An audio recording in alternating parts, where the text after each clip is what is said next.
Innal hamdalillah nahmaduhu wa nasta'inuhu wa nastaghfiruh wa na'udzu billahi min shururi anfusina wa sayyiati a'malina may yahdihillahu fahuwal muhtadi wa may yudlilhu falan tajida lahu waliyyan mursyida.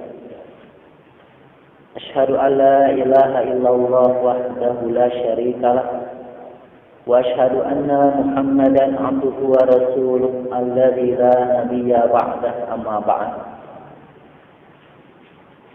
Wa may yuti'illah wa rasulahu faqad rasyada wa may ya'sillah wa rasulahu faqad gawa.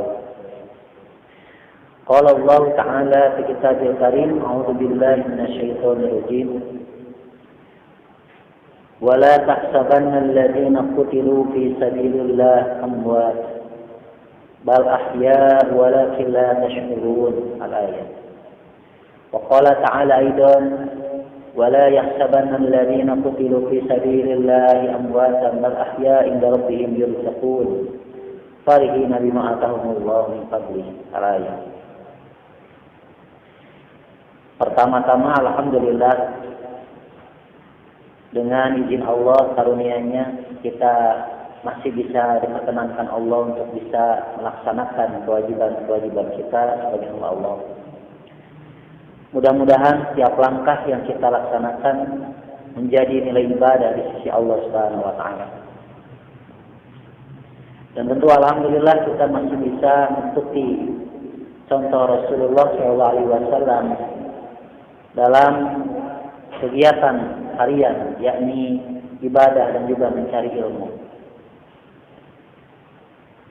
Pada kesempatan ini, sebagaimana diagendakan, kita akan kembali mengkaji tentang bab sirah atau perjalanan hidup Rasulullah dan para sahabat.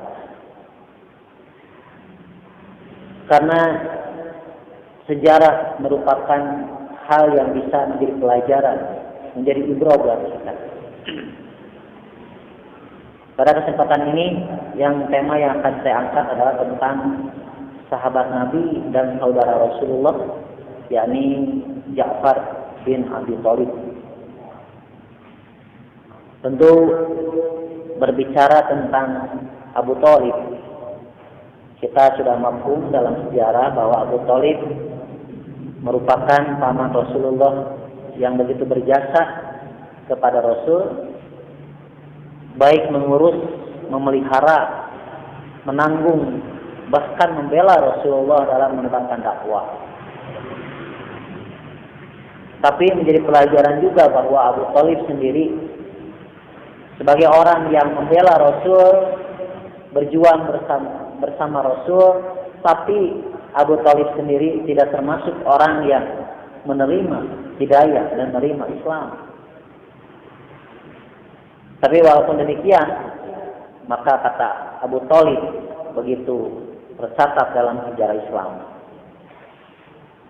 Dan di antara putra-putranya, beberapa putranya juga banyak yang mendapatkan hidayah. Di antaranya Ali, ini merupakan putra Abu Thalib yang paling kecil di antara laki-laki, dan Ali inilah yang termasuk pertama kali masuk Islam.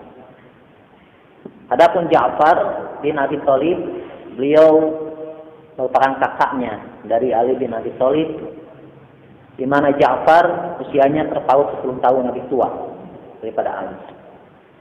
Jadi kalau Ali pada saat itu masuk Islam pada usia 8 tahun gitu.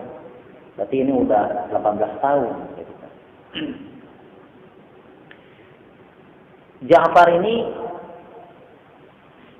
merupakan as-sabiqun al-awwalun. Orang-orang yang pertama kali menerima Islam, menerima hidayah Islam dan menjadi sahabat Rasulullah SAW yang pertama, yang paling utama. Karena as-sabiqun al-awwalun ini oleh ahli sejarah ditempatkan sahabat yang ranking pertama. As-sabiqun al-awwalun kemudian Badar, Uhud, Ahlul Hijrah, Bai'atul Ridwan, kemudian orang-orang berikutnya. Dan as-sabiqunal awwalun merupakan sahabat Nabi yang dalam Al-Quran surah At-Taubah diberikan 2 jaminan.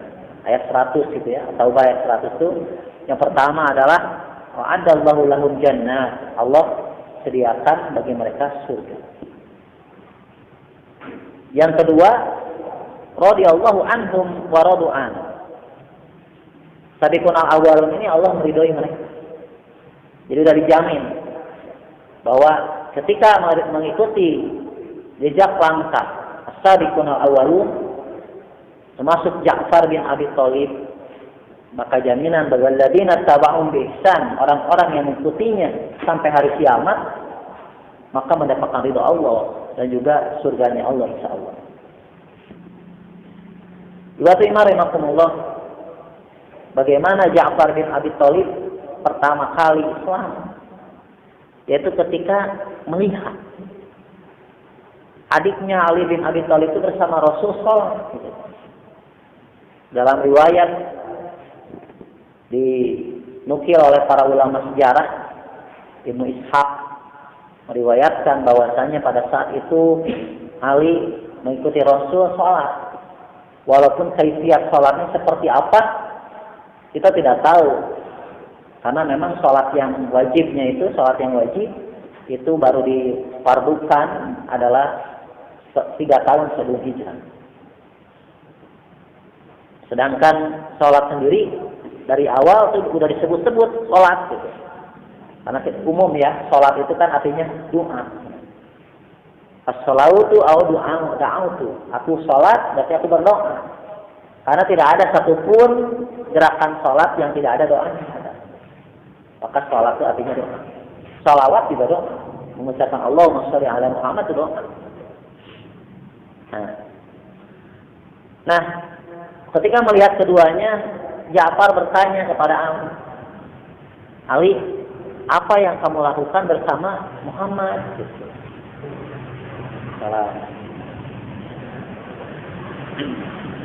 Karena baru kali ini Ja'far melihat sebuah ritual ibadah yang seperti itu. Padahal nenek moyangnya, lingkungannya, mereka itu para penyembah berhala.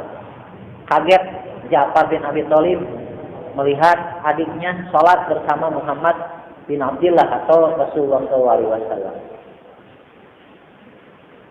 Maka Ali radhiyallahu an pada saat itu yang masih kecil, masih remaja, menginjak remaja, menyampaikan tentang risalah-risalah Islam yang diterima dari Rasul dan membacakan ayat-ayat Allah. Sehingga disinilah ketika hidayah Allah membuka gitu kan. Karena Allah berfirman dalam Al-Quran, barang siapa yang Allah tunjukkan, yasrah qalbahu, yasrah sadrahu, maka Allah akan lapangkan. Ciri orang menang hidayah teh lamun Allah dilapangkeun narina kalau taat teh. Ketika dibacakan ayat, ketika dibacakan hadis, ketika disampaikan risalah-risalah Islam tentang kewajiban, tentang sunnah-sunnah Rasul, dengan serta-merta Allah menunjukkan lalu hatinya yasrah sadrahu. Tetapi barang siapa yang Allah sesatkan, maka bagi orang itu terasa ya sok hidup di sama. Dalam Quran dikatakan seperti orang yang naik ke atas langit. Jadi anu hidayah langsung seger kan hati-hati set nampi. Tapi bagi orang yang menolak, tidak Allah tunjukkan, langsung merasa pengap gitu. Nggak ada yang lagi bujung-bujung nampi, nggak ada yang lagi asa panas, asa engap gitu, asa sesak. Seperti ilas jauh sama, seperti orang yang naik ke atas langit. Padahal belum ada orang yang naik ke langit. Gitu. Tapi Allah mengatakan seperti orang yang naik ke langit, semakin sesak, makin tinggi, makin sesak. Dan inilah kata ulama tafsir sebagai isyaratul ilmi, isyarat isyarat keilmuan Al-Quran dan mukjizul Quran, kemujizatan Al-Quran. Walaupun tidak ada yang naik astronot ke langit, dari mana tahu gitu kan? Ada orang misalkan yang pernah naik ke atas lalu engap, pada saat itu nggak ada yang tahu. Tapi Quran mengatakan itu menunjukkan bahwa itu memang perumpamaan Allah yang mengisyaratkan kepada manusia, barang siapa yang naik ke langit makin lama makin sesat. Mau tercantum cobian, Bapak. Bagaimana caranya? Naiknya ke muka langit. Makin atas, kalau bahasa sekarang astronot itunya naik ke luar angkasa. Nah, Ja'far bin Abi Thalib mendapatkan hidayah, Allah lapangkan lalu menerima. Dan pada saat itu yang menerima Islam yang ke-31 orang adalah Ja'far. Sampai 30 hiji Pak anu lebat Islam teh. Ayeuna umat Islam teh sabaraha? Wah, 2 miliar lebihnya Islam, 2,5 miliar. Bahkan konon katanya Indonesia juga 200 jutanya ya umat Islam gitu. Padahal pada saat itu umat Islam baru 31 orang. Yang ke-31 masuk Islam itu Ja'far bin Abi Thalib. Ketika pertama kali Rasulullah SAW dakwah, kita tahu dalam sejarah bahwa Islam itu tidak mudah mendapatkan tekanan, mendapatkan penyiksaan, mendapatkan pengusiran, gitu. Sehingga kondisi dan situasi terutama bagi kaum mustad'afin, orang-orang yang lemah itu tidak bisa mengikuti atau menjalankan keislaman secara kafah gitu, secara biasa. Ujung-ujung bareng ada pengawasan, pembinaan, belajar Al-Quran, belajar ibadah. Namanya munculkan akidah wae kan terus susurumputna. Maka 3 tahun dalam sejarah ada yang disebut dengan marhalatu dakwah siriyah. Dakwah secara sembunyi. Nah, termasuk Ja'far itu mengalaminya. Kudu nyumput ke tikolor dari Rasulullah, ke Ali, ke Ja'far, asli Islam. Gitu. Kalau tidak, jempe. Jangan bilang-bilang siapa-siapa. Rahasia. Walaupun ayahnya, pamannya sendiri sudah tahu Abu Thalib. Baru berikutnya ada saudara-saudaranya, diantaranya ada Aqil bin Abi Thalib. Aqil juga ada dalam sejarah menjadi Muslim. Beda 10 tahun. Ada Hamzah bin Abdul Muthalib, pamannya juga sekeluarga. Maka Ja'far itu termasuk kategori Ahlul Bait, ya, dalam kategori sahabat ya keluarga Rasul, yaitu keturunan Ali, Abbas, Aqil, Ja'far, Abbas, Ahlul Bait yang dimana keluarga Rasulullah itu punya keistimewaan, itu haram menerima sedekah, haram menerima infak. Rasulullah, Ali, Fatimah, Hasan Hussein, Ja'far pada saat itu haram menerima sedekah. Kata pamun aya masih teh sok ditaros heula sedekah hadiah gitu kan. Kata saya teh hadiah mangga tarima gitu. Hasan Hussein nuang korna cek Nabi di mana eta? Cek Hussein teh pamasian itu sedekah kan gitu. Kih buang. Layan bagi Ali Muhammadin, tidak boleh, tidak pantas bagi keluarga Muhammad itu makan kotoran manusia. Jadi zakat teh jeung sedekah teh kotoran manusia. Bagi siapa? Bagi Ahlul Bait tidak boleh.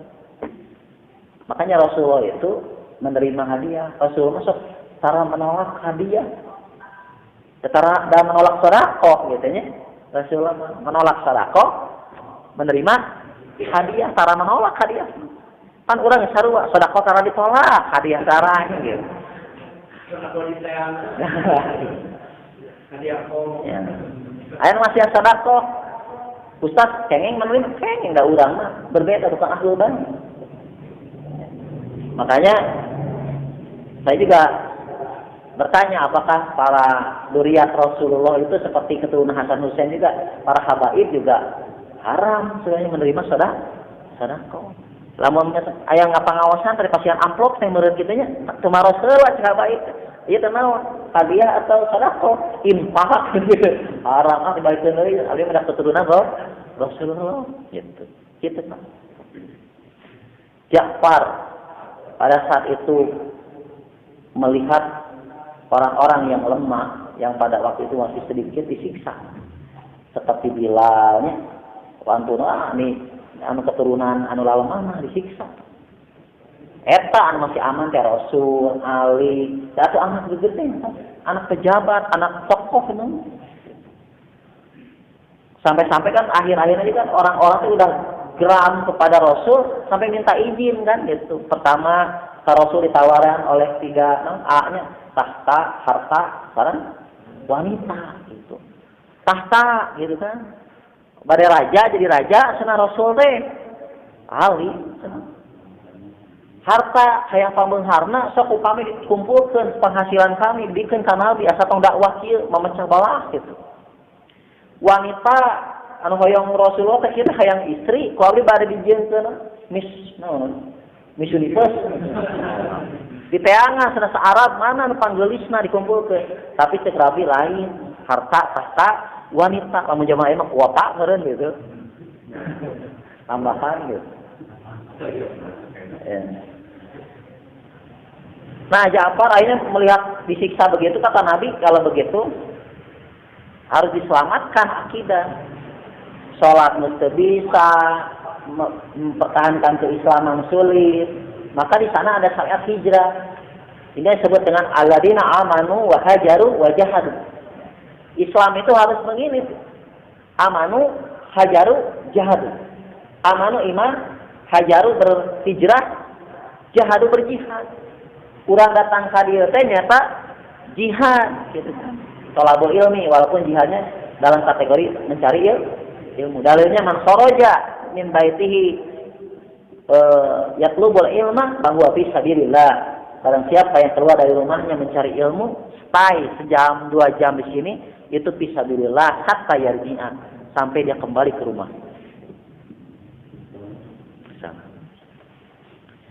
Akhirnya kata Nabi, wah kalau sudah begini sulit mempertahankan keislaman.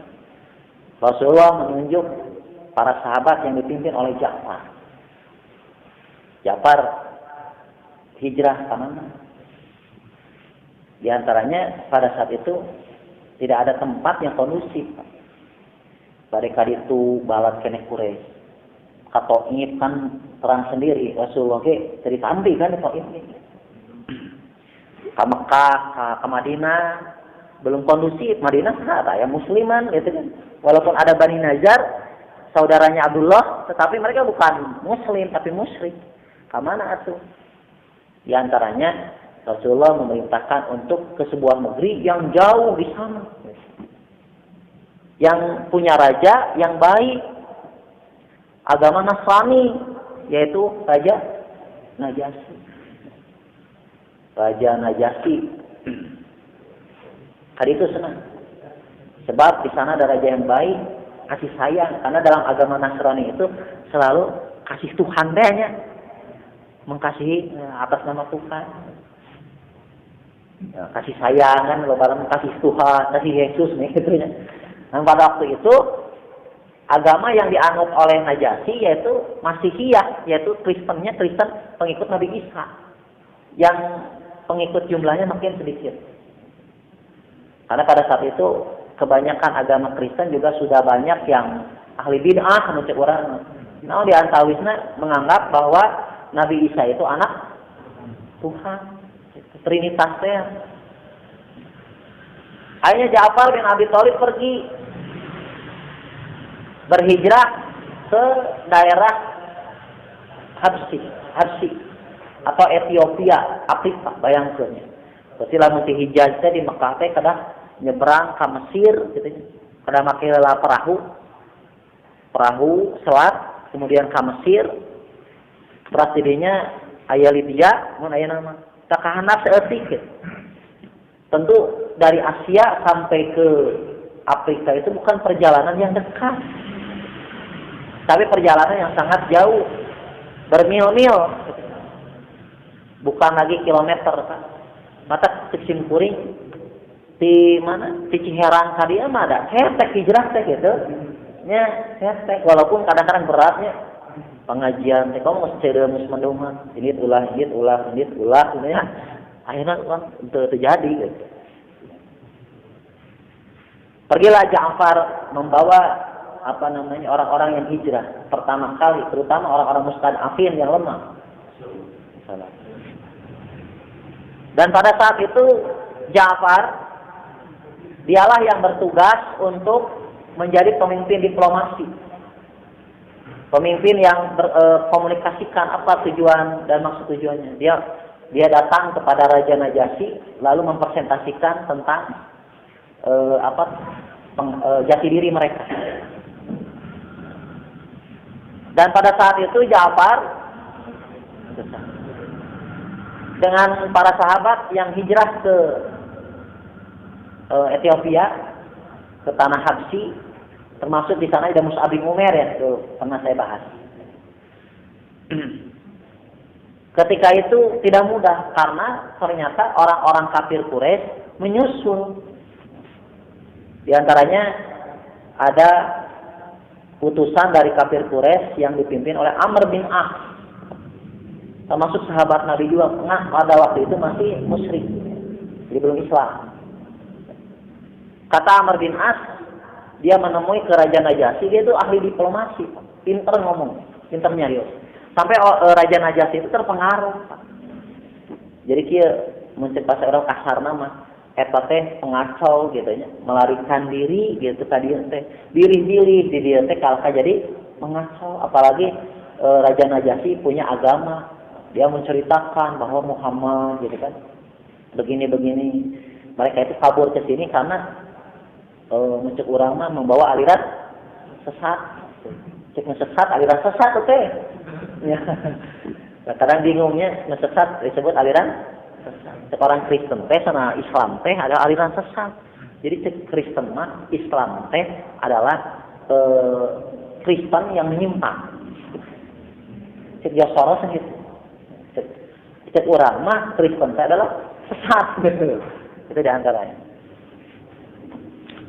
Nah, ternyata Raja Najasyi, raja yang baik itu terpengaruh oleh diplomasi dari Amr bin As.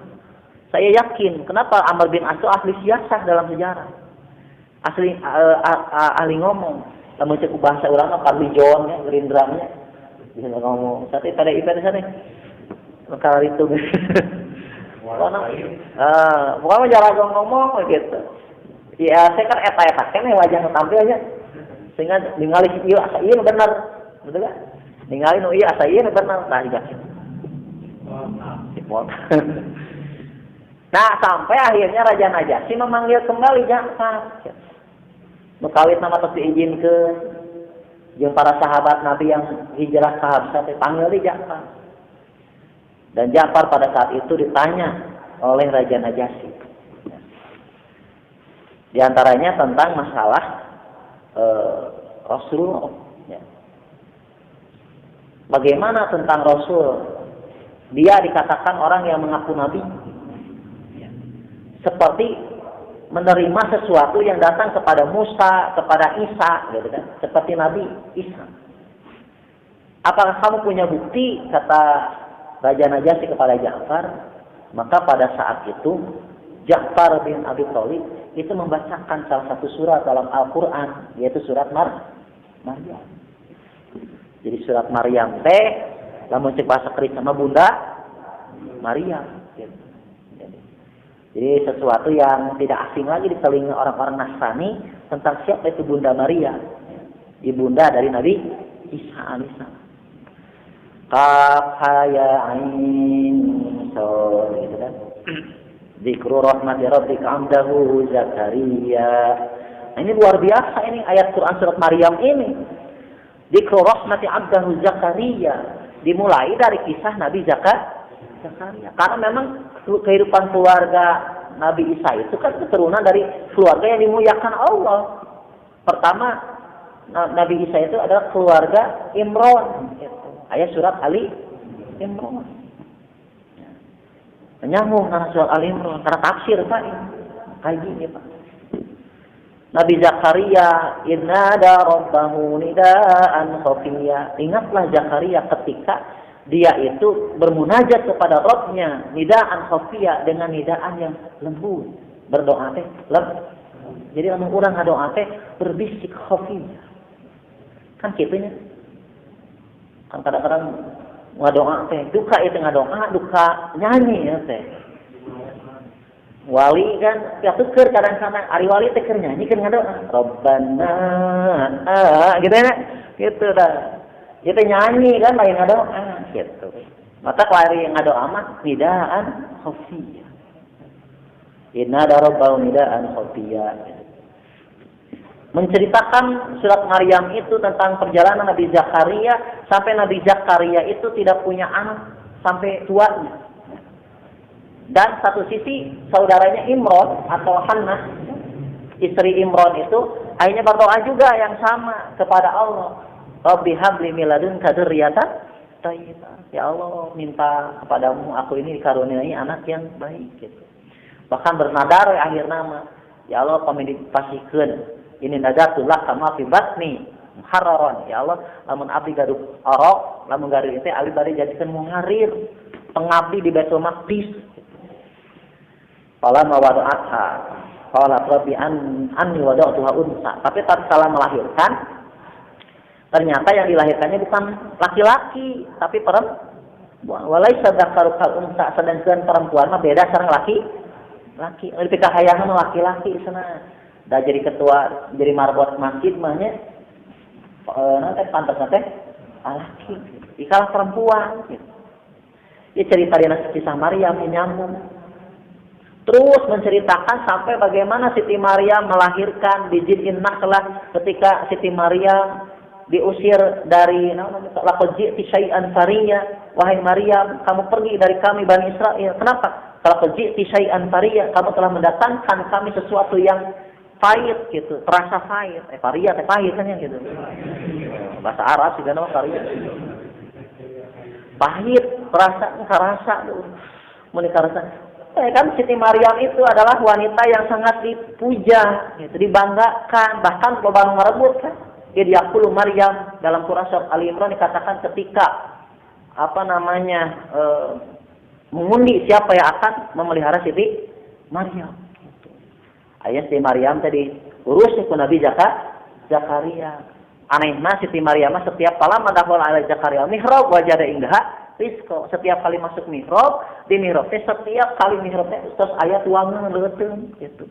Sampai Nabi Zakaria kaget dan khawatir. Anna hada qala hiya min indillah. Siti Maryam ieu teh sadayana teh langsung diturunkeun ku Allah. Satu-satunya nu dikirim ku Allah langsung rezeki nyata Siti Maryam. Ayo urang kan mah bisa gitu kan. Ya Allah, pasihana rezeki ayeuna ya Allah, cicing ya tara usaha gitu. Moal, da urang sana Siti Maryam gitu. Maka kisah dalam surat Maryam ini sangat indah. Sampai-sampai tanpa terasa Raja Najasyi itu mengalir tadrifan, mengalir air mata. Indah. Urang membacakan surat Maryam untuk mengalir air mata. Nah ada ngerti gitu. Naon hati, padahal indah sekali itu surat Maryam itu. Apalagi surat Maryam ini di kita mah kalah di salah gunakan. Gitu. Maju hamil saya bacakan surat Maryam ngarah geulis siga Siti Maryam. Lamun hayang kasep melalaki baca surat Yusuf. Ai gobrak siga saha bapakna. Atau jika indungna nah hasan dibacakan surat Maryam teh geulis henteu siga indungna we gitu. Nya ka eta mah turunanana ada pengaruh atas surat Maryam yang surat Yusuf dibacakan gitu. Ya. Mengalirlah air mata Raja Najasyi. Sampai dia mengatakan begini. Andai saja Muhammad itu ada di hadapanku, maka akan kucucikan kakinya. Kenapa? Karena Raja Najasyi tahu bahwa yang dibacakan di hadapannya adalah bukan kata-kata biasa, tetapi adalah wahyu dari Allah. Inilah yang disebut dalam Al-Quran surat Ali Imran bahwa mereka itu ruhban, ya, kisisina wa ruhban. Mereka itu adalah para rahib yang iman kepada Allah. Jadi banyak para rahib-rahib Yahudi, kemudian orang-orang yang Nasrani itu kan beriman kepada Allah. Jika Abdullah bin Salam, kemudian Ka'ab al-Ahbar, ya, kemudian ada sahabat Nabi itu kan siapa itu? Ibnu Jurayj. Nah itu adalah yang asalnya agamanya Nasrani tapi lebat Islam, asalnya Yahudi lebat Islam. Walaupun kadang-kadang orang Nasrani itu suka menyampaikan cerita-cerita Israiliyat yang kemarin Pak Oka bahas ya. Nah, di dalam ayat tafsir tentang kisah dalam Quran tentang kisah Yahudi, biasanya yang suka nimbrung untuk menjelaskan itu adalah itu Ka'ab al-Ahbar, Abdullah bin Salam, gitu ya. Adi bin Hatim, itu kan sahabat Nabi yang asalnya Nasrani, gitu kan. Ketika turun ayat wattakhadhu ruhbanahum akhbarahum barubbanahum arbaba min dunillah. Mereka orang-orang Nasrani itu menjadikan pendeta-pendeta mereka, rahib-rahib mereka itu sebagai Tuhan. Kata Adi bin Hatim, ya Rasul, aku protes. Kami tidak pernah merasa menjadikan para rahib itu sebagai Tuhan. Tapi kami menjadikan Yesus saja sebagai Tuhan. Tapi kata Nabi, bukankah omongan rahib itu lebih kamu taati daripada omongan Nabi Isa? Ya, termasuk masalah hitam gitu. Ayat Nabi Isa hitam teh wajibnya, ayat Paus hitam teh ulah haram gitu. Lebih taat kene ka rahib ayeuna ittaqadu akhbarhum barubanum arbaba min dunillah. Mereka menjadikan rahib-rahib pendeta-pendeta itu Tuhan gitu. Mata cek ayat kamu cek ayat kieu, cek hadis gitu, urang lebih percaya ka ustaz gitu. Menjadikan para ashabidahum arbaba min dunillah gitu.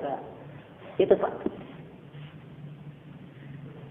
Maka pada saat itu beberapa pertanyaan banyak sebenarnya Raja Najasyi itu bertanya kepada Ja'far itu termasuk masalah apa yang dilarang ya. Kata Ja'far, kami dilarang untuk menyembah berhala, kami dilarang untuk memakan bangkai. Jadi anu di paeh nate si hewan teh bukan karena sembelihan. Nah ini prinsip. Akhirnya kata Raja Najasyi, kamu kalian bebas, silakan hidup sesuka, laksanakan agama. Dan Amr bin As diusir dan ditolak. Gitu. Diplomasi yang asalnya udah percaya, ternyata udah dikonfirmasi kepada Ja'far, ternyata Ja'far bisa membantah hujah-hujah Amr bin As ini. Padahal Amr bin As ini adalah ahli politik. Gitu, Pak. Buktinya apa? Nanti di zaman Ali dengan Muawiyah ya, nanti dari kalangan Muawiyah itu yang diutus itu Amr bin As, menang kan Ali kalah gitu. Kenapa? Karena Ali diplomasi. Ya. Tapi kemudian Ja'far bin Abi Thalib itu tinggal Pak. Di sana berarti dari sejak awal mereka itu tinggal gitu. Bersama para sahabat, ada Mus'ab bin Umair, ya. Ada Bilal, kemudian ada yang lainnya. Ada para hamba sahaya kebanyakan. Bahkan sampai 2 kali kan pulang karena ada kabar hoak bahwasanya di Mekah teh aya nama 100 Islam sadaya gitu. Sampai-sampai yang sudah hijrah ke mana? Ke Habsyi itu pulang lagi karena ada kabar di Mekah sekarang udah kondusif, situasi dan kondisi udah kondusif. Sok senaruh ide ya nama. Ternyata ketika sampai ke Mekah bukan kondusif, justru ditangkap orang-orang yang hijrah ke Habsyi itu sebagian. Termasuk salah satunya ada Mus'ab bin Umair. Nah, ya rahimahumullah, Ja'far tidak kembali lagi, Pak. Cicing we di situ. Nah, sehingga ketika Rasulullah SAW kalau menerima wahyu syariat seperti syariat sholat, ada syariat zakat, ada saum, itu mereka tidak tahu.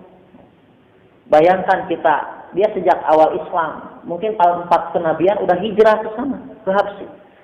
tahun 5, 6, 7, 8, 9, 10, 11, 12, 13, 9 tahun. Tambah lagi sampai tahun 7. Ya. Berarti sampai 15 tahun tidak bersama Rasul. Ya. Jadi Ja'far dengan sahabat Nabi termasuk Ummu Habibah, ya, anaknya Abu Sufyan. Ya. Jadi Abu Sufyan kan kafirnya. Abu Sufyan kan waktu itu masih kafir, masih menteri. Nah, Abu Sufyan kan nanti perdagangan, Pak, gitu. Anak menteri. Tapi ikut hijrah gitu ke mana? Ke Habsyah.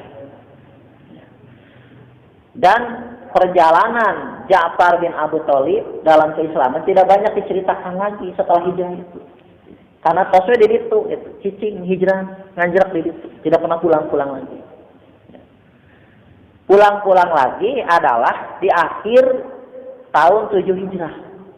Ja'far teh.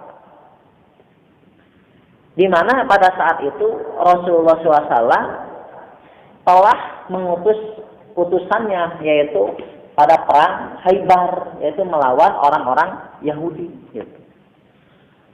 Jadi dina Islam pernah ayat sejarah dina waktu sarita mah di Madinah teh seueur ku orang-orang Yahudi.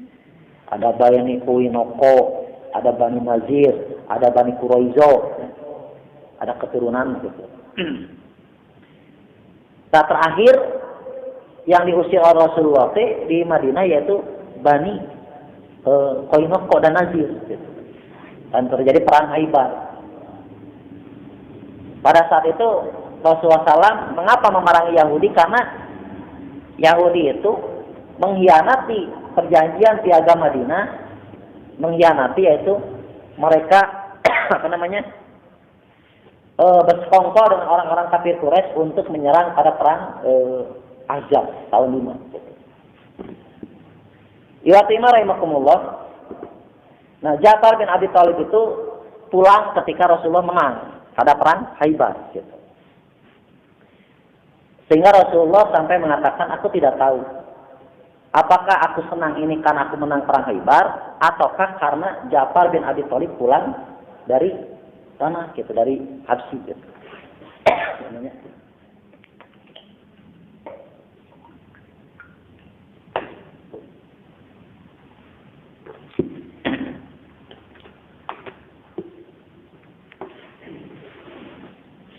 Dan pada saat itu Rasulullah SAW kepada Ja'far sangat dipeluk gitu Ja'far. Tetapi bagi Ja'far, dia merasa bahwa kedatangannya bersama Rasulullah, dia melihat kemenangan-kemenangan Islam, dan dia hanya mendengar dari para sahabatnya dan berita bahwasanya Islam itu pernah terjadi peperangan-peperangan. Ada perang Badar, perang Uhud, ada perang Ahzab. Nah, dan kata Ja'far bin Abi Thalib, aku ini serasa tidak pernah ikut andil dalam perjuangan. Abi masih cingu diri itu, dan pernah ngiring jeung Rasul gitu selama 15 tahun teh, sasijah teh tidak pernah berjuang, kumaha api. Gitu.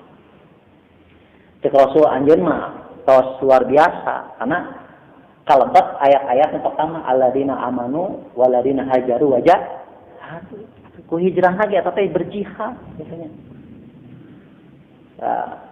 Tapi cek Ja'far teh abdi mah sanamun aya perang deui abdi bakal kaharep gitu.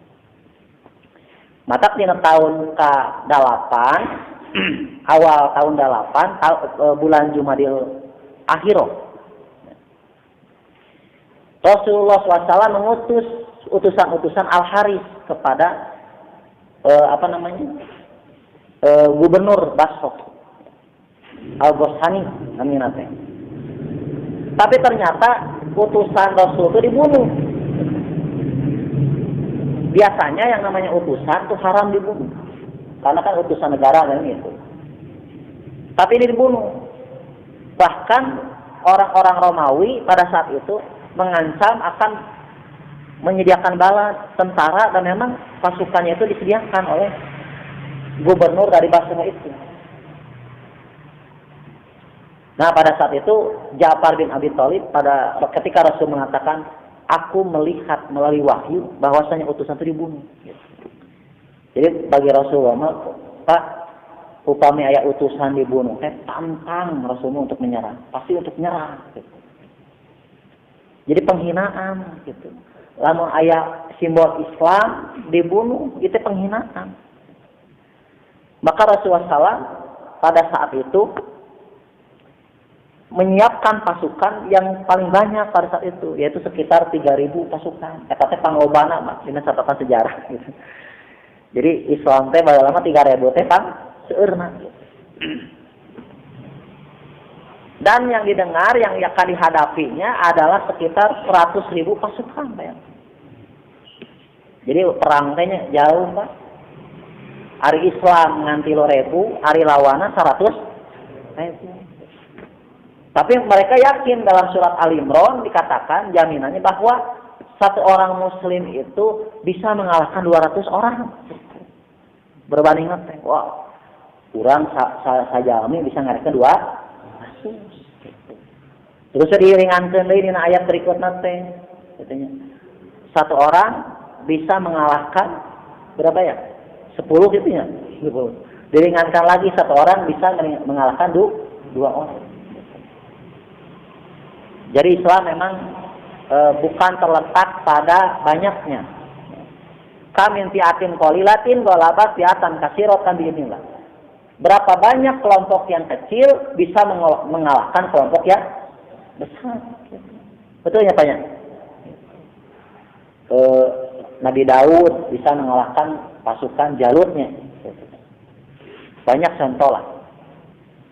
Indonesia bisa ngalahkan Belanda dalam peperangan. Termasuk pada saat itu kata Rasulullah SAW, kita akan menghadapi Romawi yang sangat besar pasukannya, 100.000 orang. Dan itu bukan main-main, mereka akan menyerang Madinah. Nah, sebelum menyerang Madinah kita yang serang duluan. Gitu. Maka Rasulullah mengutus pasukan yang dipimpin, kata Nabi diwasiatkan. Aku mewasiatkan kepada kalian bahwa kita akan menghadapi mereka. Disebutnya perang Mu'tah. Kenapa disebut perang Mu'tah melawan Romawi? Karena terjadinya di Mu'tah, yaitu daerah dekat Palestina, di Maqdis. Gitu. Jadi Suria antara Madinah ada Suria yang namanya Mu'tah. Gitu. Rasulullah mewasiatkan, ia pasukan teh kudu dipimpin, nyata kutiluan, hiji angkat ku anjeun Zaid bin Harithah. Gitu. Jadi pemimpin pasukan. Jadi panglima perang. Ya. Teras lamun Zaid bin Harithah gugur, cek Rasul teh. Ganti ku anjeun nyaeta ku Ja'far bin Abi Thalib. Ja'far teh ku Rasul teh diposisikan kedua. Kenapa? Karena kan berperang itu memerlukan pengalaman. Ya. Anu pertama mah dikirim ku Rasul teh nyata Zaid bin Harithah. Ja'far teh dina waktu salib teh kacida. Nah, sababna dirina kapilih kanggo janten pamimpin perang gitu. Ali salami ieu anjeunna can pernah ngiringan perang sakali oge gitu. Perang Badar teu ngiring, Uhud teu ngiring, perang naon teu ngiring. Ayeuna jadi panglima perang. Gitu. Lamun urang mah syukurnya. Teu dikirim teh alhamdulillah kapilih sistem ieu mah gitu. Luar biasa. Ja'far mah ato. Dan dia mengharapkan syahid. Mengenang para sahabat yang lainnya yang pertama kali masuk Islam yang telah tiada, ya seperti Hamzah ya tiada perang Badar. Dan syuhada Uhud yang 70 orang itu teman-temannya. Mudah-mudahan abi syahid. Kata Nabi, kalaulah Ja'far bin Abi Thalib gugur di medan perang, maka kalian ganti oleh Abdullah bin Rawaha. Sahabat Nabi kan. Kalau udah gugur tiga-tiganya gimana? Terserah kalian, pilih siapa di antara kalian. Gitu. Dina waktu harita teh para diutus di perjalanan teh, nya musuh ngobrol gitu. Ceritanya manusiawi katanya gitu. Duh lawan orang berat 100.000 kudu ngalawan 3.000. Mah secara matematika oge teu saimbang gitu kan. Nah, ada rasa takut, ada rasa musik Ramadan gitu nya. Nah, bahasa teh puturnya. Wah, jadi kumeok maneh dipasok. Can dipasok geus kumeok. Aduh kumaha eta manusiawi da 3.000 lawan Romawi anu selama ini super power gitu. Tidak pernah terkalahkan Romawi. Dina waktu harita ada khutbah Abdullah bin Rawahah yang tercatat dalam sejarah luar biasa. Cek Abdullah bin Rawahah katanya, kita ini berjihad itu bukan karena melihat jumlah orang. Gitu. Orang berperang itu bukan karena melihat jumlah sahalawan. Gitu. Tapi kita berperang ini untuk mendapatkan ridho Allah, bahkan syahid fisabilillah. Gitu. Syahid di jalan. Emang orang mikirkan, mau datang kali itu sabaraha jumlah, cek kudu dipikirkan. Sampai-sampai anu asalna pasukan yang sudah down gitu ya, mendengar pasukan kan gitu kadang-kadang ya teh kalah mental dulu Pak. Jika Persib ngelawan Real Madrid kita masih down teh langsung masih lawan naon cenah Real Madrid geus untung cenah teu bobo 10-0 nya gitu kan sok kitu nya gitu. Sok itu Pak janten padahal tugas kita bukan untuk melawan sejauh mana raksasa atau lawan, kan tugas pemain ya. Kan bae rek eleh juga kurangi 10-0 kan. Yang penting memain we gitu. Kata Abdullah bin Rawahah, ayo jamaah atau apa pasukan teh semangat deui ta takbir begitu kan takbir bergema gitu. Kehebatna Abdullah bin Rawahah menyemangati pasukan. Perang dipimpin oleh Zaid bin Haritsah. Pada saat itu ketika terjadi perang melawan Romawi itu betul. Jadi memang secara sunatullah terjadi ketimpangan Pak kekuatan. Akhirnya banyak yang terbunuh termasuk ya panglimanya Zaid bin Haritsah. Mengerikan Zaid bin Haritsah itu sampai putus semuanya anggota tubuhnya. Gitu. Untuk istilah ulama dicacat, diwalang-walang gitu nya. Itu pegat padahal kabehana teu mangrupa Zaid bin Haritsah. Panglima. Dan ketika jatuh dari Zaid bin Haritsah bendera liwa itu ya bendera perangnya warna putihnya Rasul jatuh di sahabat kusaha ku Ja'far bin Abi Thalib. Karena kan mencaur Ustaz Amin kan itu simbol negaranya jatuh langsung kibakeun euy ku Ja'far bin dikibakeun bahwa Islam ini belum tamat gitu. Wah, semangat para sahabat yang masih kena bergelora. Atau 3.000 ngelawan 100.000. Jadi menurut orang fisik begini iya gitu. Orang yang main bolanya di kartu merah, orang kan berpengaruh itu nya. Berpengaruh. Itu kamu di kartu merah 2 begitu. Gitu kan. Nah, secara sunatullah Islam terdesak. Sampai itu Ja'far bin Abi Thalib itu menerkam pasukan ya. Dia itu udah dalam ucapannya ya syahid gitu kan. Dan akhirnya apa yang dia cita-citakan terjadi. Pada perang Mu'tah, Ja'far itu kan sampai apa ya? Memegang ini tangannya diputusin, tek gitu. Mau jatuh dengan tangan kiri, langsung ditusuk dengan ratusan tumbak gitu. Nah, disinilah Ja'far bin Abi Thalib itu gugur dan dia itu menembus seakan-akan penyesalannya selama ini bersama Rasulullah tidak pernah berjuang gitu. Tapi dia tebus dalam perang Mu'tah. Ketika bendera mau jatuh, gitu kan, ambil ke sana ke Abdullah bin Rawahah. Gitu. Abdullah bin Rawahah semakin parah sama, gitu. Dia tidak bisa bertahan sampai kalau kondisi dan situasinya pegat nyawa, benar-benar gitu. 3 pembakarna gugur lamun emot tapi mah lamun maca perang Mu'tah ingat karena pembakarna gugur. Saep sadayana leungeunna yeuna kepalana kakinya gitu. Dan iwat rahimakumullah ketika tidak ada lagi pemimpin Abdullah bin Rawahah gugur, apa yang dikatakan Rasulullah terserah kalian kumaha tah. Jadinya luak lieu saya imam, manya kudu bubarnya saya imamnya. Akhirnya apa? Ada yang baru masuk Islam tapi ahli sahab Khalid bin Walid. Tadi dia misalnya Khalid bin Walid itu debut pertama jihad fisabilillah. Nah, asalnya kan Khalid bin Walid kan musuh Islam, bahkan menjadi jadi musuh pertama dalam kekalahan kaum muslimin gitu. Khalid bin Walid teh. Tayana kumaha? Khalid bin Walid menebus kesalahannya, dia bersumpah, dia mengatur strategi. Jadi hebatnya Khalid bin Walid itu urang teh kudu siga loba kumaha? Bagi 3 sayap, sayap kanan, sayap kiri ya gitu. Penyerang tengah. Wah, luar biasa. Seakan-akan habis-habis gitu dalam riwayat itu. Datang pasukan ieu menyerang, mundur ieu gitu. Gantian, mata cek musuh teh eta musuh ini loba bating pasukan pada gantian gitu. Mulai urang pengajian teh kan asa loba kan gitu. Pada eta takene. Nah, inilah strategi. Dan ternyata akhirnya kata Khalid bin Walid, kita mundur teratur gitu. Pampiru jami'an atau pampiru subatun atau pampiru jami'an. Jadi lamun perang di Islam, lamun mundur kabeh gitu kan. Lamun maju kabeh. Entong kieu sawareh termaju urang jadi channel serangan. Kalian kan kata dosa gede teh adalah tuwalu jahpan, yaitu orang yang berpaling ketika terjadi perang gitu. Jadi teman-teman kita sedang berperang, berjihad, ya ngeunah-ngeunah sorangan gitu. Tengah ewan si eta mah cicing gitu kan. Tadi dosa gede gitu. Tadi itu dalam berjamaah mah. Hari berjamaah teh satu langkah gitu kan bareng gitu. Mulai pasti berata tidak ada. Wah, kanan kiri pasti berata rapi katingan ini gerakan ini sami gitu. Coba lawan pasti berata gitu teh. Ayo sih kil ka WC heula cenah. Asa teh indah gitu. Ayo wa rahimakumullah. Ja'far korban. Hanya Khalid bin Walid menggantikan. Hanya pulang gitu. Dan memang pulang itu saat itu jadi belum tamat peperangan udah narik diri gitu. Memang gitu Pak.